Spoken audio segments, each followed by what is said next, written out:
Selamat malam Mbak Sisel. Selamat malam Mbak Reta. Nah begini Mbak, membicarakan tentang manusia dan karir ya. Pasti setiap manusia butuh yang namanya karir.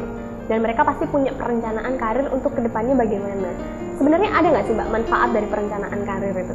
Ada, karena setiap orang pasti pengen sukses kan? Iya. Nah, karena selama ini kalau kita berbicara tentang perencanaan karir, kebanyakan dari kita kadang melupakan merencanakan karirnya. Tapi lebih banyak orang itu melakukan perencanaannya, barangkali lebih banyak pada merencanakan secara finansialnya, tapi karirnya itu kadang terlupakan. Jadi asal gitu Mbak. Ya, untuk itu penting kita merencanakan karir untuk kita sendiri itu penting.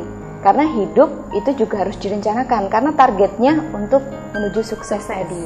Manfaatnya untuk merencanakan karir itu yang pertama menjadi terarah, dan yang kedua adalah ada proses antisipasi terhadap perkembangan zaman, dan juga seseorang itu ketika bisa memilih karirnya ataupun merencanakan karirnya akan memilih karir tersebut sesuai dengan pilihannya sendiri, sesuai dengan potensi yang dia punya juga. Betul. Begitu ya Mbak ya. Nah, bagaimana supaya perencanaan karir itu efektif Mbak?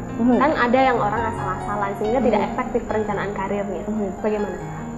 Untuk merencanakan karir itu menjadi lebih efektif, yang pertama yang harus dilakukan adalah mengenali potensi bakat dari si individu itu sendiri, ya kan? Dengan mengenali potensi unggul yang dimiliki dengan cara pertama, ya harus meyakini dulu potensi saya unggulnya di bidang apa sih. Nah, dari meyakini potensi unggul tadi, langkah berikutnya adalah mengembangkan potensi unggul tadi, memberi stimulasi, kemudian dikembangkan, dan dari proses pengembangan itu tadi akhirnya kita akan menuju pada perencanaan karir yang lebih matang. Pastinya ketika itu sudah direncanakan akan lebih berhasil ya dalam kita merencanakan lebih pasti karir. Dan lebih jelas ya. Iya, betul. Karena bakat, ketika kita berbicara tentang bakat ya harus kita kembangkan supaya lebih potensi kita akan lebih terlihat dan lebih totalitas begitu ya. Iya.